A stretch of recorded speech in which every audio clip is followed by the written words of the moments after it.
So, David, welcome to the show. And, we love having incredibly successful people on the show to share their stories.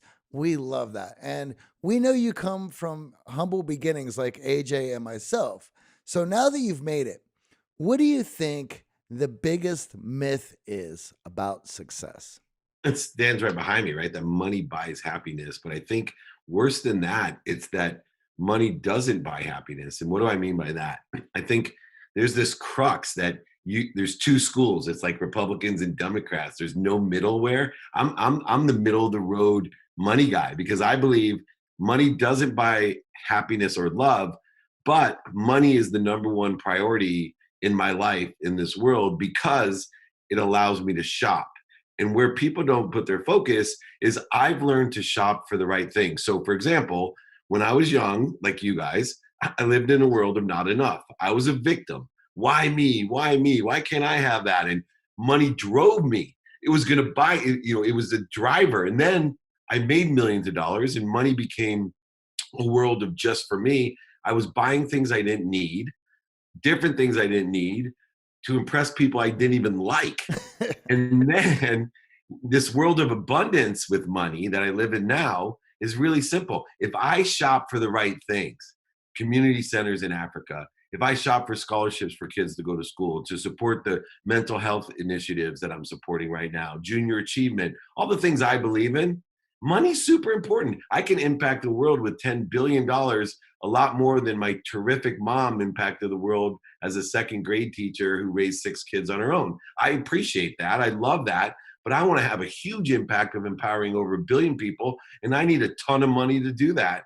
And I think shopping for the right things, the biggest myth, people are confused about how money can buy happiness. Now, was there a specific event in your life that made that switch for you? Because I feel like so many of us buy into that myth. Yeah, there was. And irony is, I rock bottomed 2 years before I lost everything. So in 2008, I lost over $100 million, went bankrupt, which was my greatest fear growing up. The biggest shame I could ever have would be to admit that I was not financially successful, that I had lost all my money. But 2 years before that, actually, three things happened. I'm going to tell these things really quickly, but these are the three things that build up to the biggest change in my life, what I call the quantum shift of my life 2 years before I lost everything. One, when I was 30 years old, my dad gave me the first birthday present in 20 years. I'd hated my father for 20 years because he was a liar, a cheater, manipulator, back end seller who had forgotten my birthday when I was 10 and lied to me and said he didn't believe in birthdays, even though he was celebrating everybody's birthday. And at 5, he was my hero. But he gave me a jacket at 30 that had no pockets. And he told me that it was because I was just like him, that I had to learn that money doesn't buy love, and that I should hang the jacket to remind me that I could not take anything with me when I was gone. He didn't want me to be the richest man in the cemetery. And I told my dad when I was 30, F off. I hate you. You're a liar, a cheater, manipulator, overseller, back end seller. You're full of and I'm nothing like you. 6 years later, the second incident happened. 6 years later, I was running Lee Steinberg Sports and Entertainment, most notable sports agency in the world, representing every great celebrity, athlete, and entertainer. I could go anywhere, backstage, sidelines. So I invited my best friend, Rob, who I've known since the fourth grade, to go to the Masters with me, to the cabins with Curtis Strange, hang out with the Hall of Famers, the private jet parties. And he said, no, I don't want to go with you. I was like, Rob, golf's your favorite thing. The Masters is the number one bucket list thing in the world, and I'm going to give you full access to the Masters. How can you tell me no? He said, Dave, I don't like who you hang out with and what you do. And I was like, Robbie, I'm not doing what those guys are doing. And he told me something that shook my world. He said, Dave, you can lie to me all you want, but don't lie to yourself. He's the first person in decades that told me no. There's a great book out there, Don't Take Yes for an Answer, written by an entertainment agent. I was taking yes. I was believing all my own BS, and I was living in this world of for me. 2 weeks later, my life would change. I go to the Grammy Awards with Little John, the rapper, and I lied to my wife. She told me not to go. I lied to her, told her I had a business meeting. I changed clothes in the car. I came home 5:30 in the morning, wasted out of my mind. My wife, Johnny likes that. My wife was waiting for me. Now I've known my wife since the fourth grade. In fact, my friend Rob, who 2 weeks earlier told me the truth, he asked my wife to go steady for me at sixth grade camp and embarrassed me because she said no, tell me to ask him himself, and he yelled it in front of everyone. So my wife and I had known each other. She hated me until, of course, I reaffirmed that money bought love and happiness because she married me. But anyway, I came home for the first time in my wife and my relationship. She told me she wasn't happy. She told me I better take stock in who I was and what I wanted to become.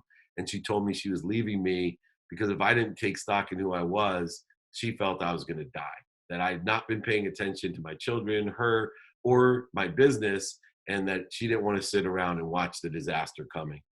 I told her to F off. I said, "How dare you? Look around you. You know what kind of car I have in the I mean, I was an idiot. I was not ready to hear it. I go to sleep, wake up hungover, thinking about how I was going to take my wife's happiness. I was going to take all the money, get divorced. I was a lawyer. I'd find another great divorce lawyer. And then my life would change. This is how the universe coincides for your favor to push you in the right direction. I'm about to call the lawyer. I look over in my closet, and guess what jacket is shining like the Naturals bat and Robert Redford standing there. That jacket is staring at me. And I can barely tell the story without choking up because I looked at that jacket and I realized that I'm the cheater, that I'm the liar, that I'm the manipulator, overseller, and back end seller, and that I hated my father for only one reason, because I hated myself. And I told myself that I was going to literally take stock in who I was. And at that time, couldn't get this idea that I had given my life to receive things. My mom had taught me the more you give, the more you receive. My mom had always given everything to receive. And it hit me as I went through gratitude, forgiveness, accountability, that wait a second, I got this backwards. I'm going to receive with complete confidence so I can give. I'm going to allow the universe to come through me, not for me or to me. I'm not going to live in scarcity anymore. I'm not going to live in fear. I'm not going to be an overseller, back end seller that has to trade and negotiate everything, including giving. I just was simply going to focus in on receiving as much as I can to give to others.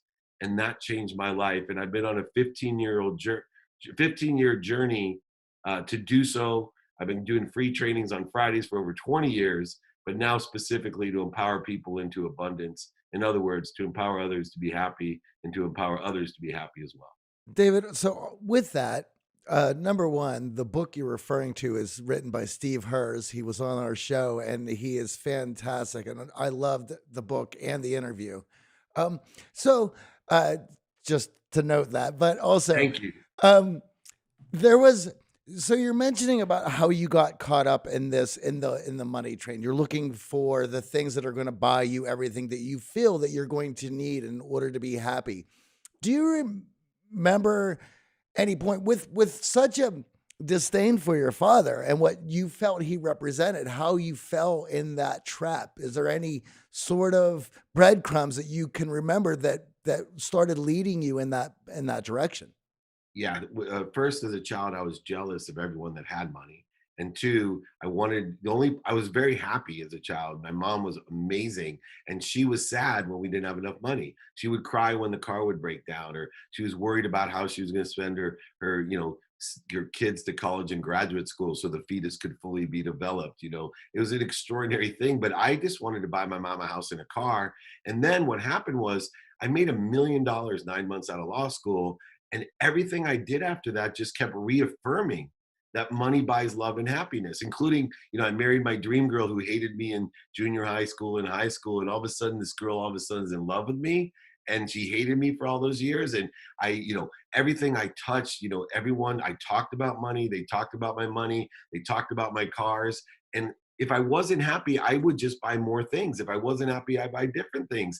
And I just couldn't get it until finally those three things aggregated over those 6 years into teaching me a valuable lesson. My favorite thing about my story is losing everything and having to tell my mom that not only I was bankrupt, but that I had lost her house because I didn't take it out of my name.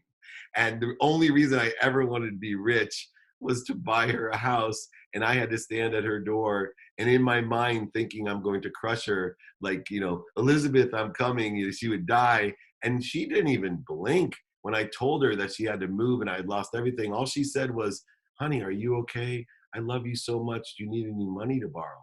And to me, to understand why my mom and my wife, who were always so, not money oriented, would tell me that I was lost my entire life. You're lost. You don't get it. And I'm like, are you kidding me? You make $17,000 a year. People pay me 50 grand to stand on a stage. I don't get it. Are you kidding me? Well, I do get it now. And I totally understand what my mom understood and what she finally taught me. And one of the important takeaways that you mentioned is this practice of gratitude. And I think for many listening, it's easy for us to feel grateful when we have $100 million and we're on the high horse. But then to hit rock bottom, how do you start practicing gratitude when you have in your mind nothing? Yeah, it's so cool because my mom, when I had nothing to start, would make me go back to my room if I wasn't grateful. If I had a bad attitude, she'd say, turn around. You're not coming to my table with that mindset. Go find the light, the love, and the lessons in this day, or you're not coming to the table. And so I had a great foundation to learn from. What really helped me was understanding pain too. I never was a quitter. I'm like a Rudy or Rocky, a little train that could. That's just the energy and the attitude I've always had. But for me, this idea that pain was always a stop sign. Oh, I'm losing mental, physical, spiritual, emotional, financial pain. Stop, go different, quit. And so many people, in fact, I believe 99% of the people quit because of pain before they get to 25% of the way there. 1% remain. 99% of the 1% quit before they get to 50% because they think pain's a stop sign. What I realized through gratitude, that pain became a turn signal. All it was an indicator that I had something to learn. That if I could find the light, the love, and the lessons in the pain, that it would push me to a better place, a better position, a better situation. And so that signal strategy changed my life. And I literally tell everyone, this is how far in our way I speak all over. And I tell people, you want to change your life, just say thank you before you go to bed and when you wake up. That's what my mom made me do. Just say thank you. 30 straight days, it'll become part of your subconscious. It'll start affecting your quantum memory, your actual unconscious competency. Just say thank you. Say it every day for 30 days. In fact, if you do, text me. I literally will send you a free book, sign it, and congratulate you. But more importantly, your life will change. Half the people will listen to this, and by tonight, they won't say thank you. Another half will forget by tomorrow morning, and within 3 days, almost all of us won't say thank you. Now, to give me credibility, I've made over $100 million several times in my life. I have studied physics, quantum physics, and metaphysics. I sit on the Transformational Leadership Council with people like Bob Proctor, Jack Canfield, Mark Victor Hansen, Sharon. You can name the names of transformational people, Deepak Chopra, all who agree gratitude's the most powerful truth and potential in the universe. And yet, it took me 9 months before I could, and I'm being honest, everyone, it took me 9 months before I could make it 30 days without forgetting morning and night to say thank you, even though all of that proof that it changes your life is there. Math, scientists, experts, and yet it took me 9 months. Why is that the problem? Right? To me, we don't look at the real means of what the problem is. Gratitude's obvious to everyone. They get it. They know that gratitude helps. But how do we get to that deeper effect? And that's why, Atomic Habits by James Clear. I always forget Steve's last name. James Clear gets all the credit. But Atomic Habits is such an important book to me because I want to teach people how to enjoy the consistent, persistent pursuit of their potential for the greatest things that are so simple that will change our lives. That practice alone, and it's simple in nature, starts to train your brain to look for the right things. So many of us live our life shining our flashlight in the opposite direction, looking for all of the things that could go wrong in the future and wrapping ourselves in anxiety around it. And I think right now, especially with what's going on, many of us are struggling to feel grateful. But if you're listening to this, odds are you have a ton of reasons to feel grateful. You're on a device, you have your health. There are so many things working to our advantage. And if you could start your day and end your day looking for those things instead of looking for all the things that you did wrong and looking for all the things that other people have, you certainly would be on that path to transformation. Absolutely. And this is the season of voting. McCourt and I have a show, Get Out and Vote, for the next 13 days. Everyone, I think, has a responsibility and obligation and a privilege to vote. I don't care who you vote for, just go vote. The bigger picture of voting to me is my life changed when I realized there's three votes that we make every day. You either vote for what other people want for you, and then you end up with what other people want elected in your life and you resent them, or you vote like you're talking about, what we don't want, which most people do. They vote for what they don't want in their life. It's elected in their life and they wonder why.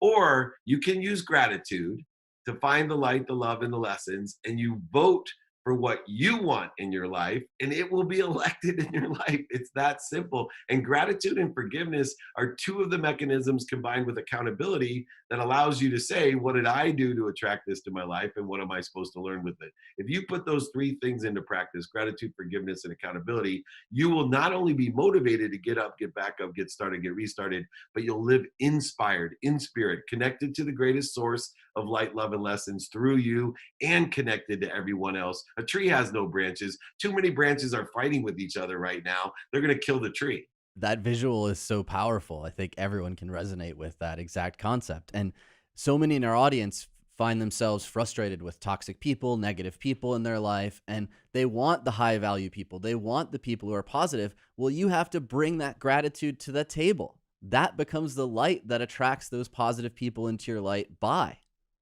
You nailed it. I call it a variance feeding chain. If you start looking, this is what changed. But my wife started the variance feeding chain for me. She said, here's three friends of yours. If we're going to stay married, you got to go fire these three friends. They bleed you. They bleed you. And you need to feed the people that are feeding you, like your wife, your children, your family, the guys that you're working with.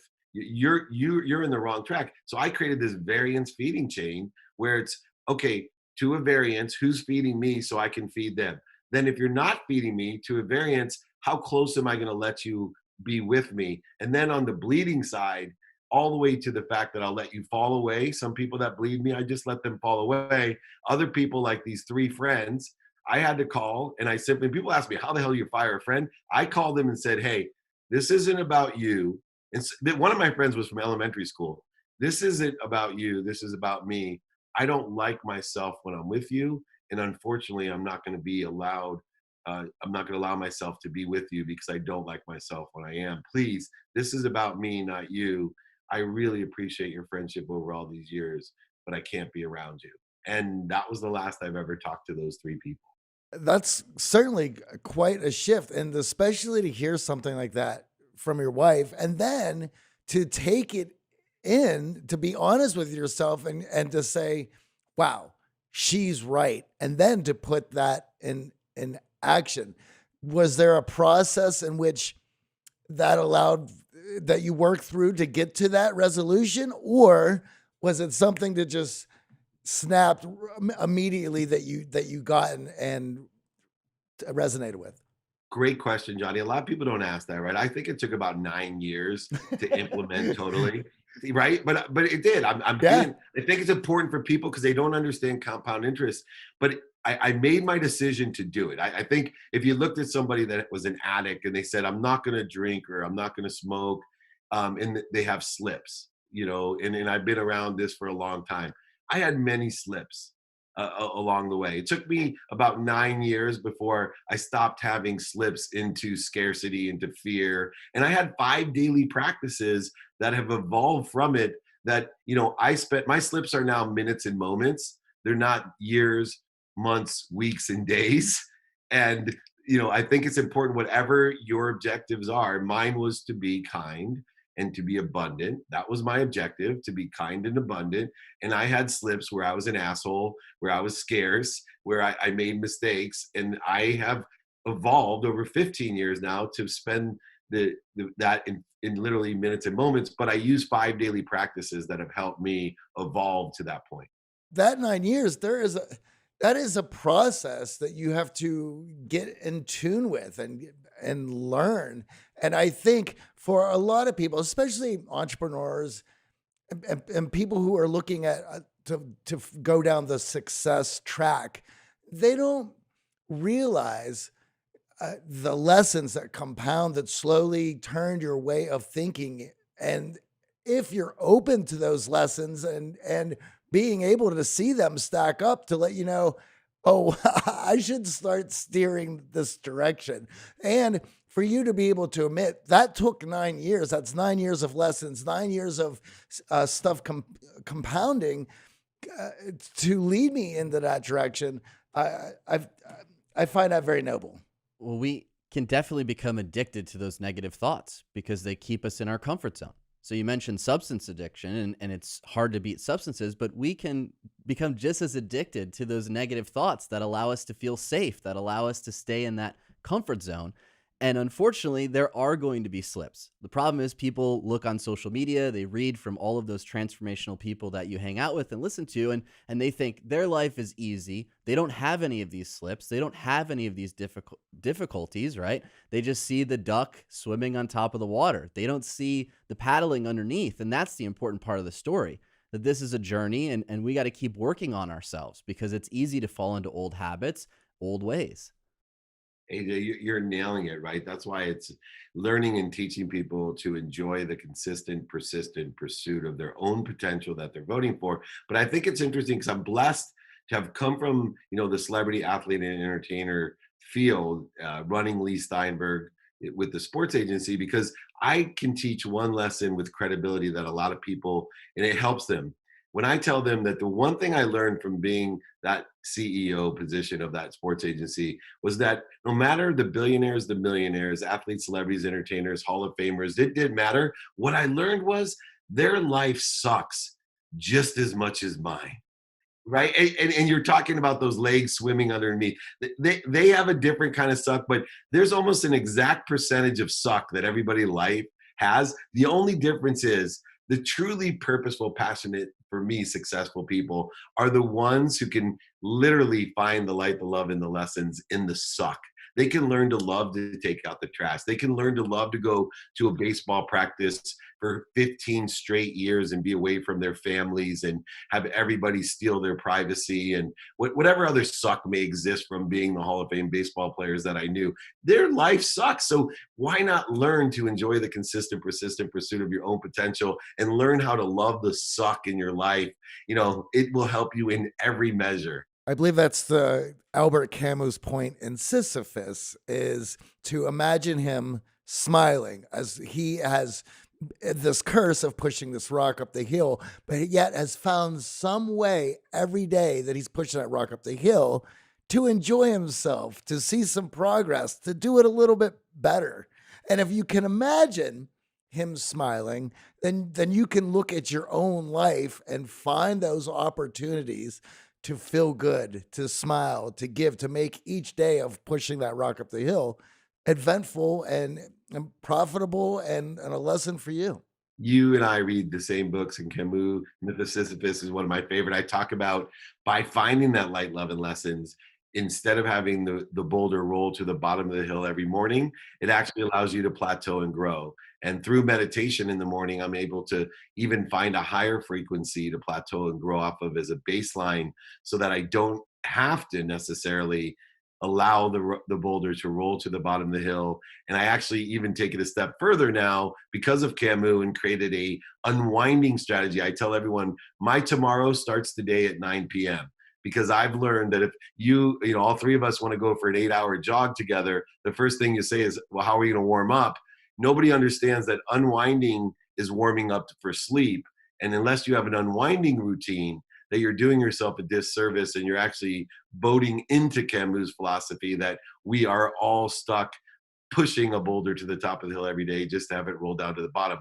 I would have taken the lessons now of plateauing and growing, finding the light, love, and the lessons in order to have that higher frequency as a baseline. But I bet, we can go down a bunch of list of books, but I'm Oh going to throw a God. couple at you. Think and Grow Rich, Napoleon Hill, may have fallen on your lap once in a while. How about even The Course in Miracles? Is that one that you may have ventured into yet? I do not know this one. Not yet. Both of you, it's a hidden gem. It's an onion book that I've read for 5.5 years every day. I do read Think and Grow Rich every day, and The Power of Intention by Wayne Dyer. Dr. Wayne Dyer is some of my favorites. Well, it's so important to be training your mind just as much as it is to be working on the physical and working with athletes. I think the big takeaway there of these Hall of Famers and these incredibly successful athletes is the amount of hard work that goes into it. It's not just on talent. We all see those talented superstars who have one season or two seasons, but they don't have the consistent hard work and effort that it takes to keep honing that skill, keep advancing, keep pushing that boulder. No doubt. And it's incredible how much effort it takes and how long. There are no overnight successes. Even the young entrepreneurs that are successful, they'll tell you about, how they were selling baseball cards when they were 5, or they had a lawn service, or their dad made them paint fences. It's Huck Finn all over again. I haven't met literally one overnight success in my life. And those who think they are the overnight success is someone that's won the lottery, for example, statistic, exactly that they're not overnight successes because the universe doesn't allow it. Most of those people go bankrupt within years, just like most people who get overnight windfalls end up giving it back in a windfall. It takes this segmentation of life. Compound interest is the biggest lesson that I love to teach, positive and negative compound interest, because our senses are too weak to understand compound interest and our memories are too weak to remember compound interest. So the analogy I use is when people tell me I feel stuck, I'm like, oh, congratulations. They're like, what are you talking about? I said, you're growing, you're accelerating, you're almost there, you're stuck. They're like, no, I'm about to quit. I was like, what are you talking about? My son is 10.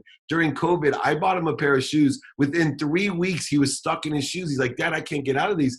I was like, oh my gosh, how the heck did that happen? And I thought to myself, just like business happens, when you feel stuck, you're growing. I had no idea my son grew that much in 3 weeks, right? And I didn't know my business was growing that much in 3 years, 6 years, 9 years. When I started building my brand, my favorite lesson, 3.5, maybe almost 4 now, the Super Bowl 3.5, 4 years ago, Gary Vee and I'm helping him with his sports agency with his brother AJ. And he says to me, he goes, you should build a brand. I really like your content. And I was like, well, I don't do videos. He goes, I like your books. I've heard you speak, man. You're good. You should build a brand. He goes, how many followers can I help you get? I said, I don't want followers. I want 2 ambassadors in year 1, if you're going to help me. He goes, what's an ambassador? I said, I want 2 people like AJ and Johnny that are going to tell everyone to listen to my podcast, to read my books, go to my speeches, watch my TV shows, the elevator pitch, 2-minute drill, whatever it is. I want 2 people out there getting me 2 more people every year that'll get me 2 more. He said, where's that going to get you? I said, well, I'm 50 years old today. When I'm 70, I'll be the most popular 70-year-old on all of social media. He said, by getting 2 people to get 2 people. I said, yeah, absolutely. Do the math. And I said, here's the problem. In 20 years, I'll have 2 million people getting me 2 million people that are true ambassadors, right? Not like Selena Gomez, 160 million followers, but you can't sell out a movie. I'm talking about 2 million people that are going to show up and stand up Yeah, for what a I tribe. stand for and teach, right? Real, right? A tribe. But here's the cool thing, right? This is why people quit, because of this idea. If I ask Gary, when am I going to be halfway there? He would say 10 years. It's not true. It takes 19 of the 20 years till you get halfway there. Right. It takes It 18 doubles. of the 20 years to get 25% of the way there, because things are doubling. And you cannot see that with our senses or our memory. So we have to enjoy the consistent, persistent pursuit, or else we're going to create a resistance or a mismanagement of our expectations and never get there. And we're going to do the disastrous thing. We're going to quit when we're almost there. When that doubling is just 1 year away. And that is an investment in yourself, the best investment you can make. You nailed it. And that's compound interest. It's exactly how Warren Buffett became one of the richest men, if not richest man in the earth. Now, you mentioned earlier 5 daily practices, and we love having a challenge for our audience that they can put into their life the next week. What are these 5 daily practices that you do? And can you share them with our audience as a challenge that they could apply in their own life?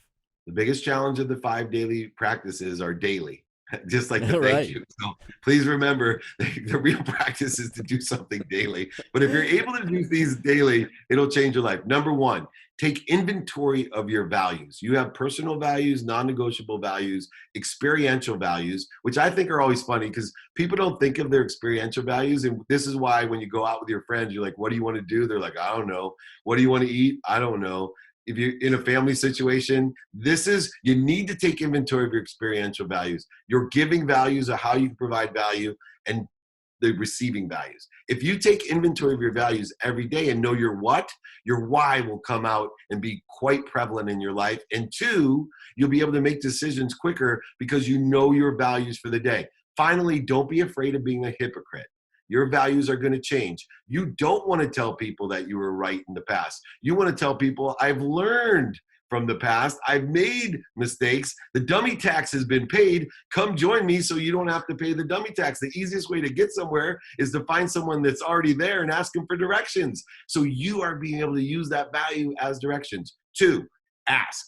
The number one thing I tell myself if I was 18 years old is ask, you dummy. Have radical humility.